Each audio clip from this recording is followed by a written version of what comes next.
Et c'est parti, bienvenue à toi dans cette toute nouvelle interview Acting Success. Donc aujourd'hui, je vais te présenter le directeur de casting, Patrick Ella. En l'occurrence, Patrick a une particularité que j'aime beaucoup, c'est qu'il a été le tout premier directeur de casting à exercer ce métier en Belgique. Ce qui veut dire que forcément, au jour d'aujourd'hui, il a une immense expérience à nous repartager.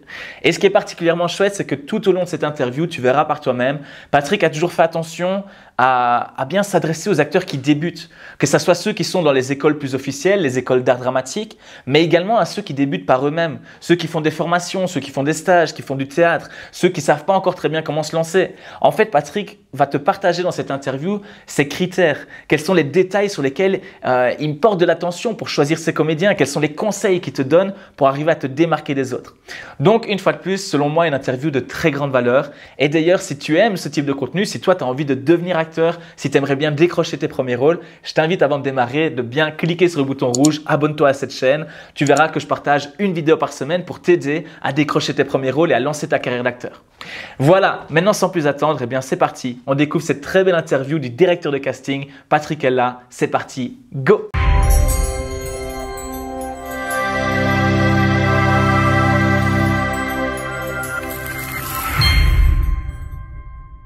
J'ai fait une école de cinéma et puis par rapport à ça, j'ai fait quelques courts-métrages qui ont été d'ailleurs projetés aussi bien à Venise qu'à Cannes et même distribués aux États-Unis dans un circuit indépendant de Jonas Mekas. Et puis je suis sorti de l'INRACI et donc après un service militaire où je me dis bon ben là je suis en train de perdre 15 mois de ma vie, mais j'étais quand même dans le service cinématographique de la marine. Et donc j'ai eu la chance de commencer très vite dans le cinéma et notamment avec, on en parlait là tout à l'heure, mais donc un film d'Étienne Perrier qui s'appelle Des garçons et des filles, où il y avait Roger Van Hole qui jouait là-dedans ainsi que David McNeill et puis d'autres. Et là, j'étais en train de peindre les décors. J'étais pas décorateur, pas du tout. J'étais en fait l'homme à tout faire. Donc, je peignais les décors. En fait, je prenais tout ce qui était possible de prendre. Dès que je suis sorti, que j'étais libre pour le métier, je voulais absolument faire du cinéma.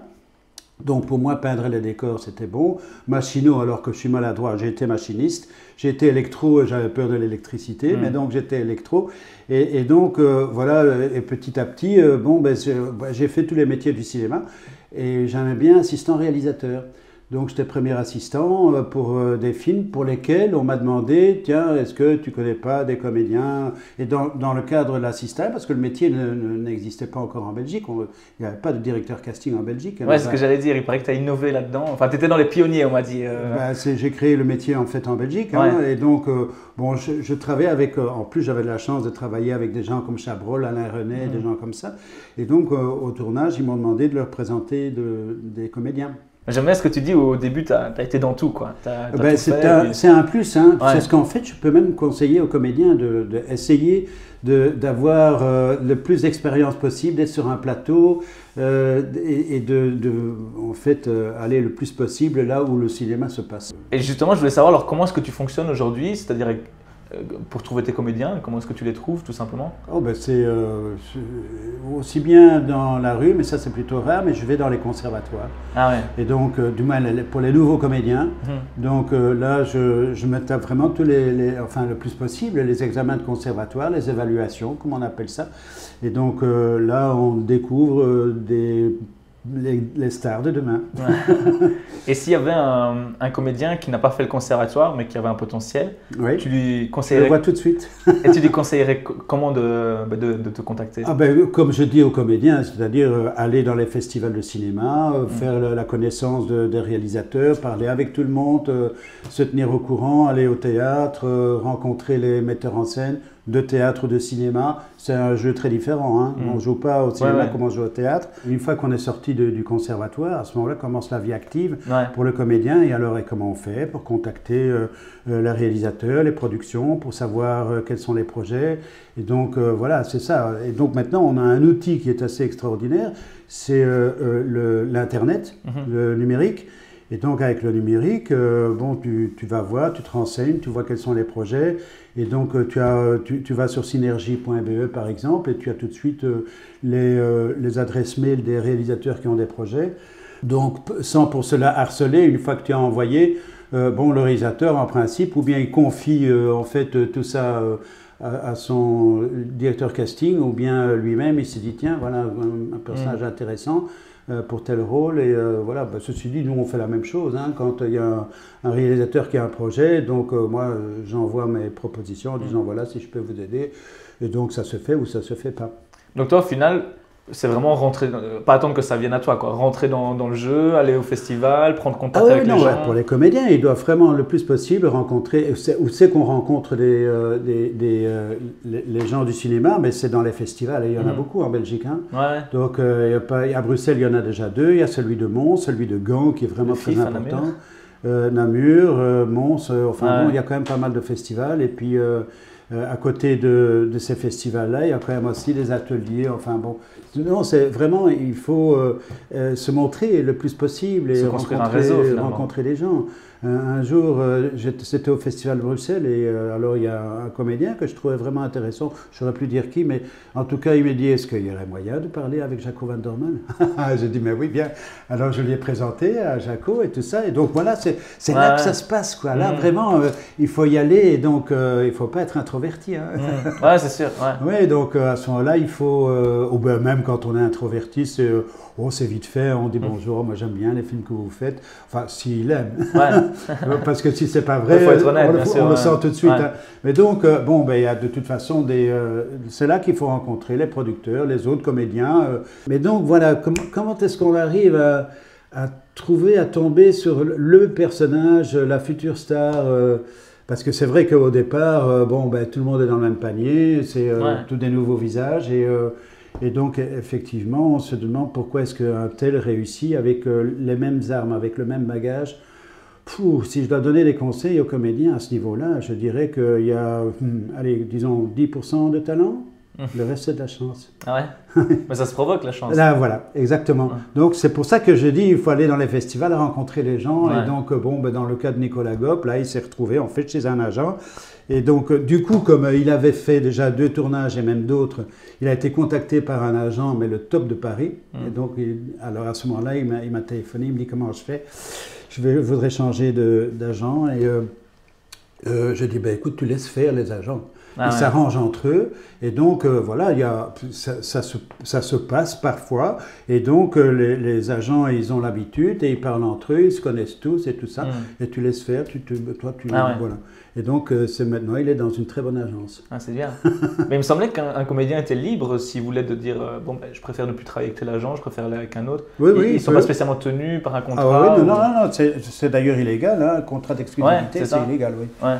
Ici, tu as parlé tout à l'heure de plusieurs conseils pour le jeune comédien qui voudrait trouver des rôles. Tu as dit voilà, d'aller par exemple sur Synergie, d'aller dans les festivals, etc. Mais tout ça, je sais d'expérience que sur Synergie et tout ça, ben, c'est en général des petits rôles. C'est vraiment des figurations. Si un comédien veut essayer de favoriser… Non, attends, quand je parle de Synergie, c'est pour avoir les adresses des contacts. pas les annonces. Pas les annonces. Ok, on est d'accord. Et un comédien qui voudrait favoriser ses chances d'essayer d'accéder à des gros rôles, en dehors de faire du contact, comme tu as déjà dit, est-ce que tu aurais d'autres conseils pour essayer d'accéder à des rôles plus importants, plus professionnels? Non, en fait, il a une carte de visite extraordinaire, c'est Facebook, par exemple. Alors donc un comédien qui est sur Facebook et qui soigne un peu sa promotion, parce que la promotion du comédien, en fait tu parles de ça là maintenant. Donc il doit faire sa promotion pour qu'il soit remarqué, qu'il soit vu. Et donc déjà sur Facebook, je peux dire que souvent je suis déçu. Alors déjà je vois en fait des photos de vacances, ou alors des photos avec des lunettes, un chapeau et la main devant la bouche, des choses comme ça, des trucs qui ne fonctionnent pas, quoi. Ça, c'est à bannir, quoi. Et donc, il y a quand même des gens qui font des photos, Terkafs, par exemple, ou Gaël Maleux. Enfin, il y a des gens qui font des photos extraordinaires de comédiens, dans différentes situations, avec une belle lumière, et des trucs comme ça. À un moment donné, moi-même, l'année passée, l'année d'avant, en été, je proposais de faire des photos de comédiens. Et donc, moi, c'est plutôt des photos comme on pourrait voir dans un film français des années 60 dans la Nouvelle Vague. Et donc, on a une terrasse de café, je fais une photo, on se balade, je fais une photo avec un mur uni ou avec un décor de fond flou. Donc, mais des photos comme on me demande et que je ne trouve pas, qu'on me demande pour les castings. Donc c'est quoi pour toi la photo idéale? La photo idéale, c'est Enfin, je ne émotion suis pas légère. comédien, donc, mais Ouais. c'est un simple portrait. Ah, Un simple portrait. Et regardez dans la caméra. Et baissez un peu, très légèrement la tête. Quand tu vois les photos de Marlon Brando, de James Dean et tout ça, ils sont toujours un peu la tête baissée. Et donc, le regard est beaucoup plus fort à ce Ouais. moment-là. Et donc, moi je faisais des collections déjà. Quand j'étais étudiant, adolescent, je collectionnais les cartes postales avec les photos de comédiens, les couvertures de ciné-revue et tout ça. Mais donc, on ne fait pas une couverture de ciné-revue, on fait la photo d'un comédien. Et donc, à un moment donné, il y avait même des Américains qui m'envoyaient leurs photos. Mais je peux te dire que d'abord, c'est un format vraiment intéressant. Bon, c'était avant Internet. Et avec une photo en noir et blanc, super, juste un portrait. Et il y en a qui envoient 3 ou 4 portraits, d'autres qui m'envoient une vingtaine de portraits en me disant voilà, tu choisiras mieux que moi ce qui pourrait te convenir. Donc hop, j'en prends 3 ou 4 qui me paraissent vraiment très très bien. Mais donc ça c'est hyper important, Ouais. c'est la photo, un CV où tu mets tout ce qu'il faut mettre, hein. C'est important par exemple de mettre combien de langues tu parles. Si tu parles le français et que tu baragouines de l'anglais, on sait que tu baragouines de l'anglais, que pour un film anglais c'est pas vraiment l'idéal. Mais j'ai eu 2-3 castings, même plus, où c'était en anglais et donc il fallait parler anglais, mais comme un anglais avec des accents du sud de Londres, du nord, et donc le type la comédienne qui parle vraiment très bien l'anglais, il faut l'indiquer. Il y a des comédiens en Belgique dont la mère ou le père sont anglais et que donc ils sont nés dedans. Donc ça c'est utile de le savoir, s'ils parlent flamand, s'ils parlent l'allemand, enfin tout ça. Les sports pratiqués, à part le kayak qui fait plaisir, l'une de nos gouvernantes, mais donc les gens qui font du ski, les gens qui font du bateau, qui font de la moto, enfin tout ça c'est important à le savoir. Ouais. Et donc ça, il faut l'indiquer. Qu'est-ce qu'il faut encore indiquer? Il y a plein de gens qui font du cirque, par exemple, et ils ont fait des stages de cirque. C'est important, il faut le mettre. Qu'ils ont fait le clown, qu'ils ont appris à faire clown, ou bien qu'ils font de la prestidigitation. Tout ça, il faut le mettre. Moi, je reçois parfois un CV où il y a un numéro de téléphone, même pas une date de naissance. C'est bon, parce que moi, mon fichier, voilà, si je cherche quelqu'un qui a 30 ans, je regarde alors tous les comédiens qui sont nés qui ont entre 30 et 40 ans. Et donc, je cherche quelqu'un qui a 35 ans. Ah celui-là, il a 32 ans. Ça va, c'est très bien. Je le propose. Mais donc, il faut mettre sa date de naissance, il ne faut pas avoir peur. Alors, il y a des comédiens qui m'indiquent, voilà. Donc, dans le CV, c'est marqué date de naissance, paraît entre 30 et 40 ans. Ben non, dites votre âge, quoi, parce que de toute façon, quand on cherche quelqu'un qui a 37 ans, s'il a 34 ou 40 ans, on va voir, on tourne autour du pot. Et donc voilà, la date de naissance, c'est important à savoir. Et puis aussi la formation, voilà, s'il y a une formation, pas nécessairement le conservatoire, hein, je ne regarde pas que dans les conservatoires, il y a des ateliers, je vais dans les écoles de danse, il y a vraiment différentes sources. Il n'a pas beaucoup d'expérience, il faut une première fois, hein, de toute façon. Et donc parfois, une première fois, on se dit, là c'est quand même pas mal. Et donc, une première fois, il y a une espèce de spontanéité aussi. Ou alors, quand c'est un comédien qui est sorti du conservatoire haut la main et tout ça, et donc on essaye un truc, et puis on fait l'essai 3-4 fois différents, et puis à ce moment après, je fais un montage. Et je prends, parce que moi, ce qui m'intéresse, c'est de montrer le comédien. Donc maintenant, il y a quelques questions spécifiques qui m'ont vraiment été envoyées par les comédiens. Qu'est-ce que tu penses de la figuration ? La figuration, c'est un peu comme mes débuts au cinéma, c'est-à-dire qu'il ne faut pas cracher dessus, mais il ne faut pas faire que ça. Ouais. Il faut vraiment se limiter dans la figuration, parce que sinon tu as vite l'étiquette, oui, mais c'est un figurant.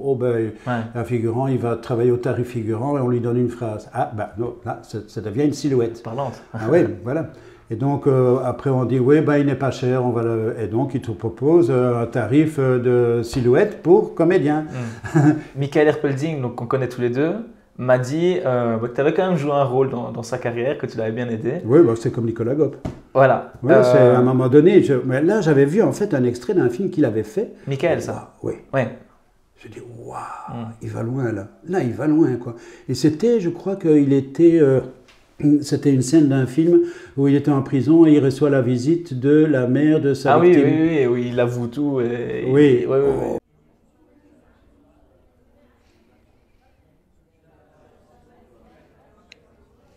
resté debout, en face de moi. Il bougeait pas. Il me regardait. Oh, c'est une scène magistrale. Quoi. Ouais. Oh, je me dis, mais lui, il peut aller loin. Quoi. Ouais. Et donc, quand je pouvais, je le proposais. Donc, il était pris ou pas pris, encore une fois, donc selon un processus normal et tout ça. Et donc, à un moment donné, j'ai transmis ma passion à un réalisateur. Je ne sais plus comment il s'appelle, mais donc, et donc il l'a pris 2-3 fois dans des projets. Mais ça c'est encore une fois, c'est un cadeau. Hein. Des comédiens comme ça, c'est des cadeaux. Ouais. Parce que justement, c'est ce que j'allais te demander, qu'est-ce que tu as vu chez lui? Mais au final, c'est dans un film, tu as vu son jeu. Quoi. Non, je n'ai pas vu son jeu. J'ai vu son regard, j'ai vu comment je dirais, c'est une aura. Ah. C'est vraiment une aura, quoi, une force intérieure qui est très forte quoi, chez lui. Ah non, c'est pas le jeu. Mais bon, ça se répercute dans la manière de jouer, et donc dans ce rôle-là notamment. Mais donc, non, c'est une intensité qu'on trouve dans le regard, dans les mains, la manière de bouger, la manière de s'exprimer, de sourire, d'être fâché, enfin bon, c'est dans plein de choses. Dans plein de choses, mais lui, il était assez... oui, ça allait bien. Et est-ce que tu penses que ça se travaille, ça? Est-ce qu'un comédien peut... J'ai envie de te dire, de te montrer l'extrait d'une interview qu'un type fait de Marlon Brando. Il fait une interview de Marlon Brando et alors il lui dit, mais d'où vient votre charisme? Comment ça se fait? Comment est-ce que vous faites? Comment vous préparez vos rôles et tout ça? Et alors, avec un demi-sourire, Marlon Brando qui dit, je vais vous montrer. Il dit, moteur, allez-y. Et il regarde la caméra et il fait rien et il crève l'écran.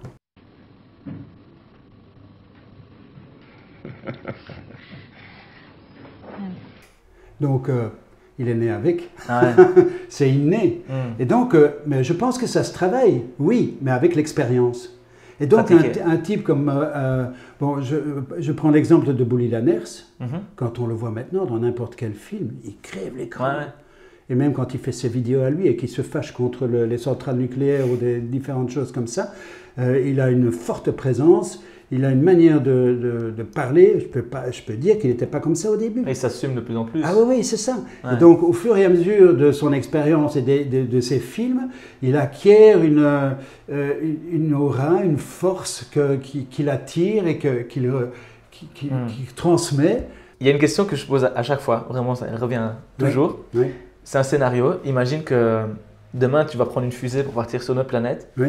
Et juste avant de partir, tu as un tout petit papier comme ça. Et tu peux laisser un conseil pour un membre de ta famille qui veut absolument devenir acteur. Vraiment, c'est dans ses tripes, quoi. Et tu as juste 2-3 phrases, une ou deux lignes que tu peux mettre sur ce petit mot. Qu'est-ce que tu lui mets? Pour devenir acteur? Ouais. Vivre. Je dirais vivre. Vivre à 100%. Et donc, faire l'expérience de la vie. Parce que c'est ça qu'on transmet. Un comédien, il transmet la vie. La tristesse, la joie, enfin bon, tout ce qu'on peut, tous les accidents de la vie, quoi, c'est ça. Donc je dirais ça, vivre, vivre, vivre. Vivez, c'est un très beau conseil finalement, c'est un conseil qui revient souvent, oser vivre, oser se planter, oser faire des choses. Voilà, donc moi ce que je t'invite à faire, c'est tout simplement de garder ce conseil dans un coin de ta tête et à chaque fois que tu seras confronté à une situation, tu hésites. J'y vais ou j'y vais pas? Je fais ce voyage ou je le fais pas? Je vais parler à cette fille ou j'y vais pas? Je vais essayer d'avoir ce travail-là ou je le fais pas? Repense à ce conseil de Patrick Ella. Vivez, osez, allez-y. C'est ce qui va nourrir votre jeu d'acteur. C'est ce qui va vous permettre au final, à long terme, d'être un meilleur acteur. Voilà, si tu as aimé cette interview, je t'invite évidemment à exploser le pouce bleu. Partage-la avec toutes les personnes à qui ça pourrait plaire. Et bien sûr, si tu n'es pas encore inscrit à la newsletter, il y a un lien juste en dessous de cette vidéo. Tu vas sur mon site, tu t'inscris à la newsletter. C'est totalement gratuit. Et comme ça, tu seras tenu informé de toutes les actualités Acting Success. Voilà, je te dis à dans une semaine pour une prochaine vidéo. D'ici là, ne lâche rien. Le travail, ça finit toujours par payer. Je te dis à très vite. Ciao!